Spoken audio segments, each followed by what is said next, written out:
이 시간 우리에게 주시는 하나님 말씀 요한복음 12장 12절에서 19절에 있는 말씀입니다. 요한복음 12장 12절에서 19절에 있는 말씀.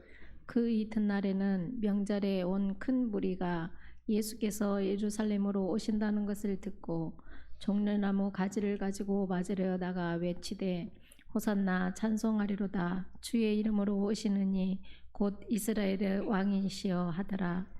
예수는 한 어린 나귀를 보고 타시니 이는 기록된 바 시온 딸아 두려워하지 말라 보라 너희 왕이 나귀 새끼를 타고 오신다 함과 같더라.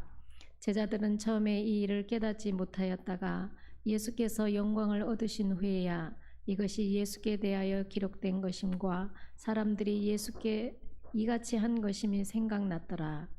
나사로를 무덤에서 불러내어 죽은 자 가운데서 살리실 때에 함께 있던 무리가 증언한지라. 이에 무리가 예수를 맞음은 이 표적 행하심을 들었음이러라.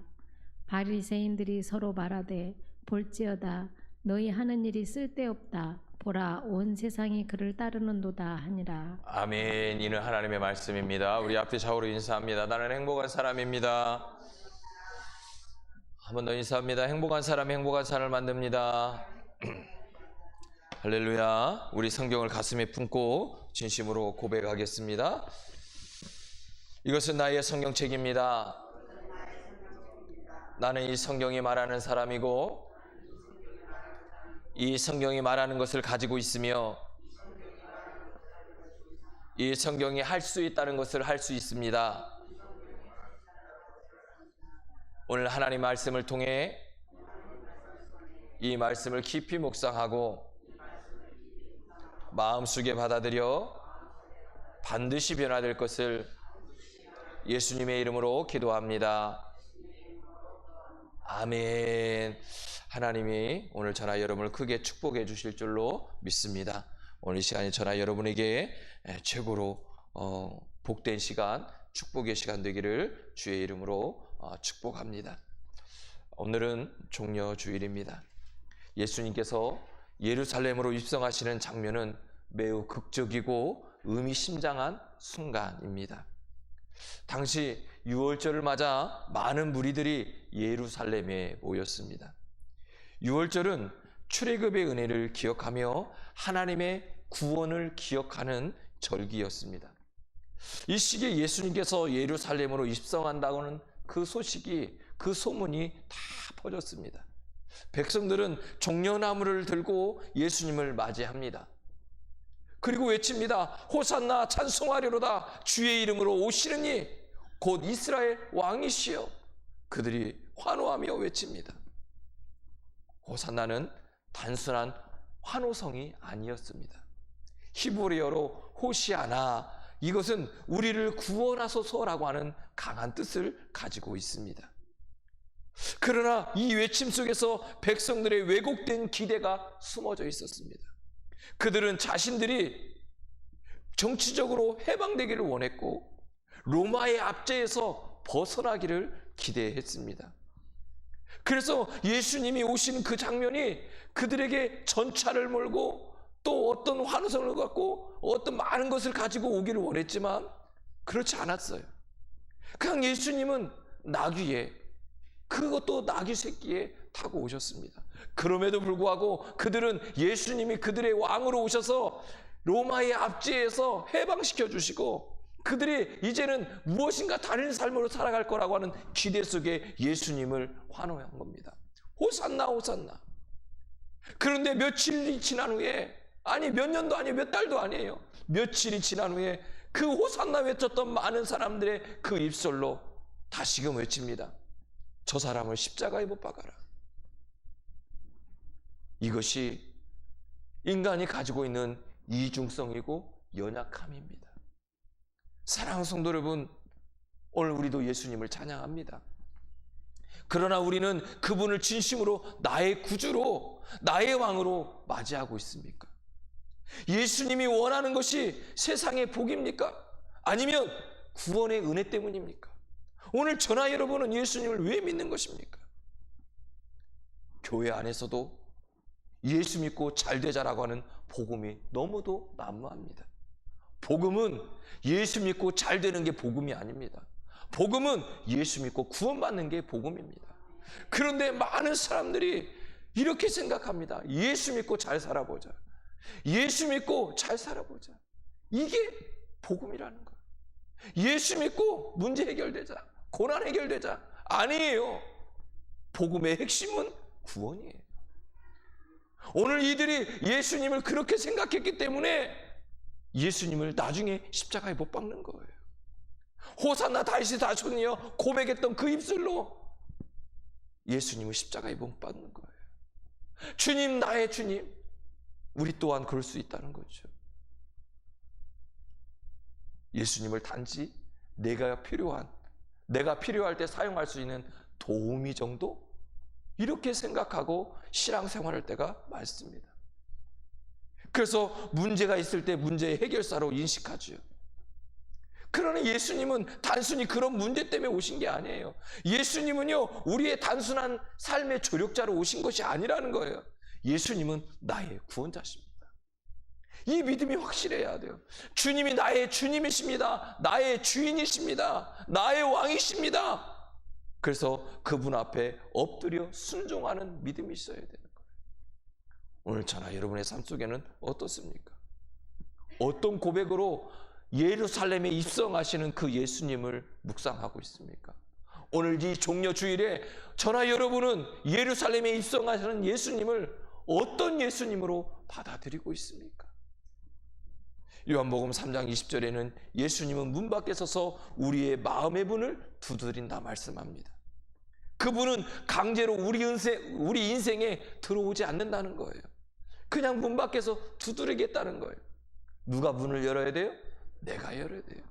우리가 마음의 문을 열고 예수님을 나의 왕으로 모셔드릴 때 그분이 우리와 함께 하시고 교제하시고 우리의 삶을 다스려 주시겠다고 말씀하고 있는 겁니다. 그러므로 종려주일은 왕 되신 예수님을 나의 삶의 진정한 주인으로 초청하는 날입니다. 종려나무 가지를 흔드는 외형적 신앙이 아니라 나의 마음을 드리는 내면의 예배가 회복되어야 된다는 것입니다. 예수님의 예루살렘 입성은 단순한 행진도 아니었습니다. 구약 성경의 예언을 성취하는 사건입니다. 자, 14절 15절 한번 보겠습니다. 자, 14절 15절. 자, 14절 15절. 자, 시작.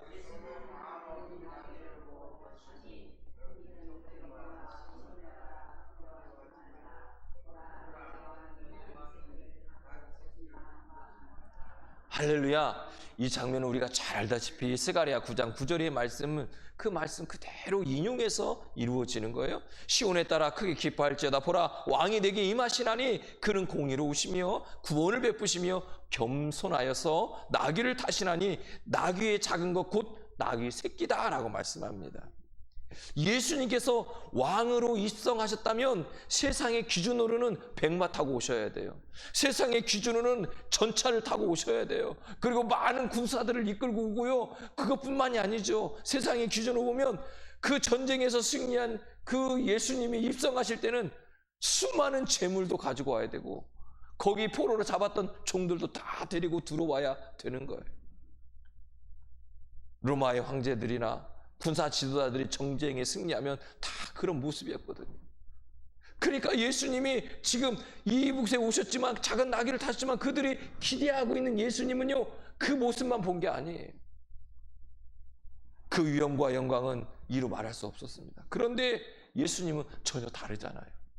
군사도 없이 작은 나귀와 제자들과 함께 입성하고 있는 거예요. 그럼에도 불구하고 그들은 종려나무를 흔들면서 예수님을 호산나 다윗의 자손이여 고백하는 거예요. 그때 그들의 생각은 어땠을까요? 나귀는 힘임과 위엄이 아니에요. 나귀는요, 겸손과 평화입니다. 예수님은 스스로 낮춰주시고 종의 모습으로 오신다라고 말씀하고 있어요. 그래서 이사야 53장에 보면 고난받는 종 그대로 말씀하고 있잖아요. 하나님의 아들이신 예수님께서 왕으로 오시되 교만과 힘으로 오시는 것이 아니라 겸손과 섬김으로 우리에게 다가오신다고 말씀하고 있는 겁니다. 예수님은 자신이 나귀를 타고 입성하시는 모습을 통해 제자들에게 분명한 메시지를 주고 싶었어요. 진정한 하나님 나라는 세상의 가치관과 다르다는 거예요. 방향이 다르다는 거예요. 세상은 높아지려고 하고 이기려고 하고 뺏으려고 하지만 하나님의 나라는 낮아짐과 섬김과 주는 삶이라고 말씀하고 있는 거예요. 나귀는요, 자기 의지가 강한 동물이에요. 그래서 어린 나귀는요, 더욱 제어가 되지 않아요. 예수님은 제자들에게 이 나귀 새끼를 데려오라고 하시고요, 그 위에 타시는 거예요. 아니, 제어가 잘 안 되는 이 나귀 새끼를 제어해서 지금 타고 있는 거거든요. 마태복음 21장에 따르면요, 이 나귀는 아무도 타보지 않은 나귀라고 말씀해요. 아직 길들여지지 않았다는 거잖아요. 예수님이 그 나귀를 타시는 거예요. 주님의 주권과 통치가 창조물 위에 있다고 하는 것을 상징하고 있는 거예요.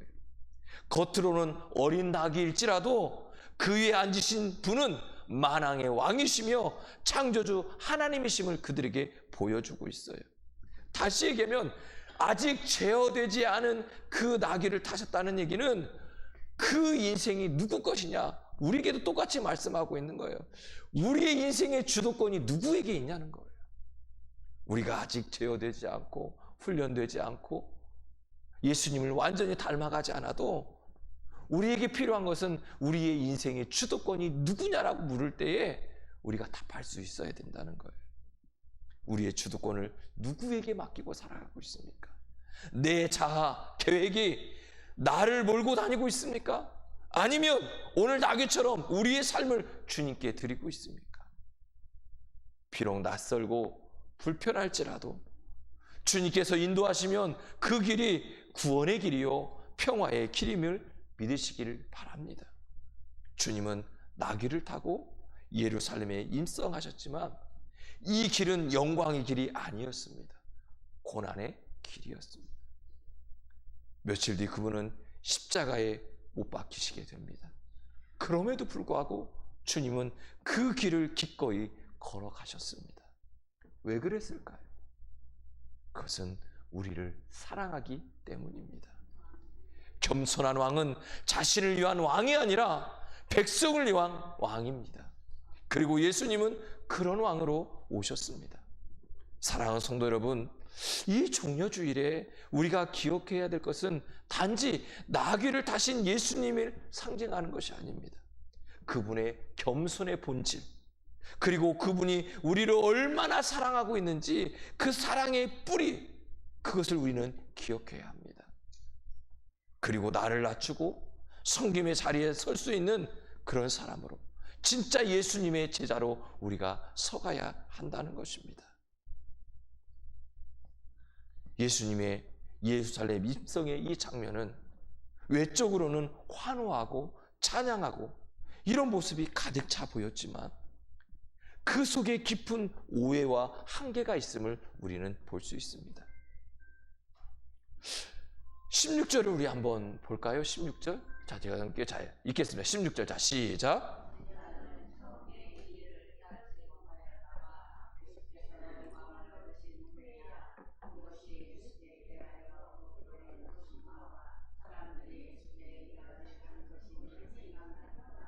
할렐루야. 자, 예루살렘의 입성은 구약 성경에 이미 예언되었고 성취되는 거예요. 그런데 이 제자들도 알았을 거예요. 왜냐하면 많이 수도 없이 듣고 또 들었을 거예요. 그런데 알았다는 거예요, 몰랐다는 거예요? 몰랐다는 거예요. 그 자리에 있던 제자들조차도요, 예수님이 왜 오셨는지를 모르고 있다는 거예요. 아니, 예수님이 이미 구약에서 하나님께서 말씀하시고 구약의 성취의 사건이 지금 이루어지고 있는데 그 길을 함께하고 있던 기적과 능력과 죽은 나사로도 살렸던 그런 여러 가지 일들을 보았던 제자들조차도 예수님이 왜 이 종려주일에 예루살렘을 입성하고 있는지를 몰랐다는 거예요. 오늘 저나 여러분의 삶 속에 이런 일들이 많아요. 하나님은 우리에게 때로는 이해되지 않는 일들이 얼마나 많은지 몰라요. 하나님이 이미 말씀하셨는데 예수님이 내 삶에 대해서 말씀하시고 내가 어떻게 살아가야 되는지, 어떤 길을 걸어가야 되는지 하나님께서 말씀하고 계시는데 우리가 알지 못할 때가, 깨닫지 못할 때가 많다는 거예요. 사람들은 예수님을요, 자신이 원하는 왕으로 생각해요. 오늘 저나 여러분은 어때요? 예수님을 내가 원하는 그런 분으로 내가 받아들이고 있지는 않습니까? 예수님이 원하시는 모습이 아니라 우리의 신앙을 돌아봐야 돼요. 우리는 종종 하나님께 나아갈 때 우리가 원하고 기대하는 모습대로 예수님이 따라오기를 원해요. 응답하시는 예수님, 치유하시는 예수님, 문제를 해결하시는 예수님, 이 모든 것이 내 중심으로 갈 때가 훨씬 더 많다는 거예요. 예수님은요, 십자가에서 죽으시기 위해 오신 속죄의 어린 양이었고 섬김의 왕이셨습니다. 17절 18절에 보면 예수님의 권세가 드러났던 나사로의 부활 사건을 언급하고 계셔요.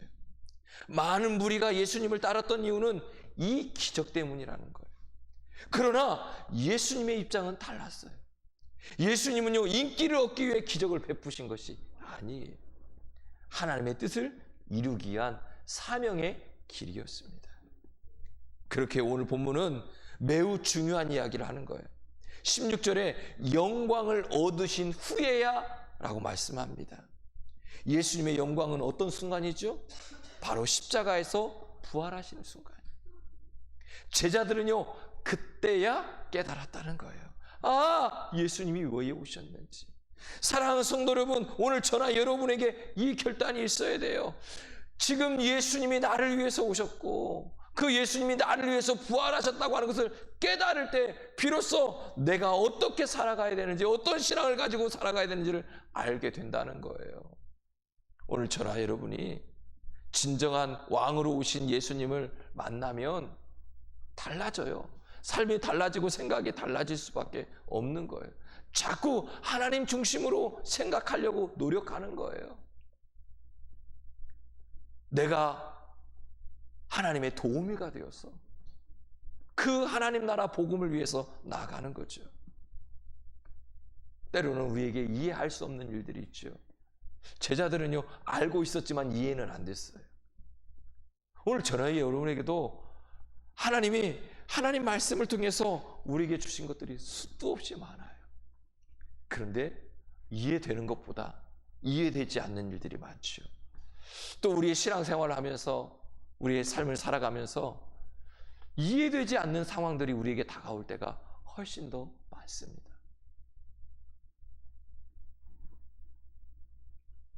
기도의 응답이 지체될 때, 고난과 아픔이 지속되는 상황이 올 때, 도대체 주님의 뜻이 무엇인지 선명하게 알 수 없을 때가 있습니다. 그러나 하나님 때에 우리는 주님의 그 큰 그림을 알 수가 있어요. 와! 하나님이 이때를 위해서, 이것 때문에 우리는 그때서 할 수 있다는 거죠. 또한 이 말씀은 우리에게 역할 분담에 대해서 말씀하고 있어요. 예수님은 하나님의 뜻을 따라 십자가의 길을 가셨고요, 제자들은 그 의미를 뒤늦게 깨닫고 나서 복음을 전하는 자로 세움을 받았어요. 각자의 역할이 있다는 거예요. 그러면 오늘 저나 여러분에게도 뭐라고요? 역할이 있다는 거예요. 오늘 이 시간 2025년 4월 13일 오늘 예배하게 하고 말씀 듣게 하고 오늘을 살아가게 하신 하나님의 분명한 목적이 있다는 거죠. 그 일을 뭐 해야 돼요? 해야 되는 거예요. 우리에게 맡겨주신 일을 우리가 해야 된다는 거예요. 그 역할 분담을 해야 돼요. 그 역할이 하나하나 모여질 때 하나님의 뜻이 완성되는 거예요. 가정에서도 그렇고요, 교회에서도 그렇고요, 교회 공동체 안에서도 각자의 주어진 자리에 있어야 하는 겁니다. 모두가 다 리더가 될 수는 없어요. 모두가 다 앞장설 필요도 없어요. 모두가 다 섬김의 자리에 있는 것도 아니에요. 그러나 각자에게 맡겨주신 하나님의 역할이 있다는 거죠. 그 역할을 내가 감당해야 돼요. 이 모두가 주님 안에서 이루어지는 거예요. 그 역할이 다르더라도 주님 안에서 모두가 한 몸이고 주님의 일꾼임을 기억하시기를 바랍니다. 예수님께서 십자가를 지시고 영광을 얻으셨듯이 우리도 낮아짐을 통해 참된 영광에 이르게 될 것입니다. 그것이 세상의 박수가 아니라 주님 안에서의 칭찬이고 상급입니다. 그래서 우리는 이제 묵상해야 됩니다. 한 주간을 살아가면서. 자, 첫 번째 읽겠습니다. 시작. 한 주간을 살아가면서 답을 찾으십시오. 나는 예수님을 어떤 왕으로 고백하고 있습니까? 나의 도움이 내가 원하는 대로, 아니면 하나님의 뜻, 하나님이 원하는 대로 진짜 왕으로 한 주간을 묵상하면서 예수님이 나에게 어떤 왕으로 오는지, 어떤 모습으로 오셨는지를 분명히 찾기를 주의 이름으로 축복합니다. 두 번째는 읽겠습니다.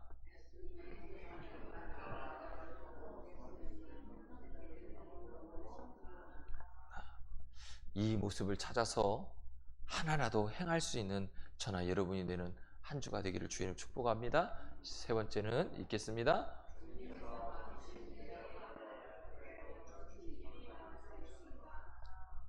오늘 저나 여러분에게 교회에서, 가정에서, 직장에서, 또 삶의 여러 가지 공동체 안에서, 삶의 터전에서 나에게 맡겨주신 역할이 있을 것입니다. 그 역할을 어떻게 하면 더 충실하게 감당할 수 있을까? 특별히 하나님이 원하시는, 하나님이 기뻐하시는 그런 모습으로, 믿음의 모습으로 이 일을 어떻게 감당할 수 있는지 고민하시고 기도하시고 하나님께 칭찬받는, 내게 맡겨주신 사명 역할을 잘 감당하는 충성스러운, 충실한 하나님의 사람들로 세움받는 우리의 모습이 되기를 주의 이름으로 축복합니다. 하나님, 겉으로만 주님을 찬양하지 않게 하옵소서. 진심으로 왕 되신 주님을 내 삶에 모시게 하옵소서. 나귀를 타고 오신 겸손한 왕이신 주님을 본받아 우리도 낮아지게 하시고 가정과 교회와 공동체 안에서, 세상에서 섬김의 자리에 서게 하옵소서. 때로는 이해하지 못하지만 끝까지 주님을 신뢰하게 하시고 주신 사명을 감사함으로 잘 감당할 수 있는 우리의 모습 되게 하옵소서. 지금은 우리의 죄와 허물을 담당하신 예수 그리스도의 은혜와 세상 끝날까지 우리를 사랑하시는 하나님 아버지의 사랑하심과 오늘 또 우리 곁에서 새 일을 행하시는 성령의 크신 능력이 이제 사순절을 마무리하고 고난주간을 시작하며 십자가가 내 삶의 핵심이며 십자가로 살고 십자가로 죽고자 결단하며 세상에 나가는 우리 모든 성도들 가운데 오늘 말씀의 주인공이 되어 진정으로 찬양하고 진심으로 내 삶에 모시고 섬김의 자리에서 끝까지 주님을 신뢰하며 내게 주신 그 사명 역할을 감사함으로 감당하기를 결단하는 모든 성도들 삶 가운데 이제부터 영원토록 함께 하시기를 간절히 축원하옵나이다. 아멘.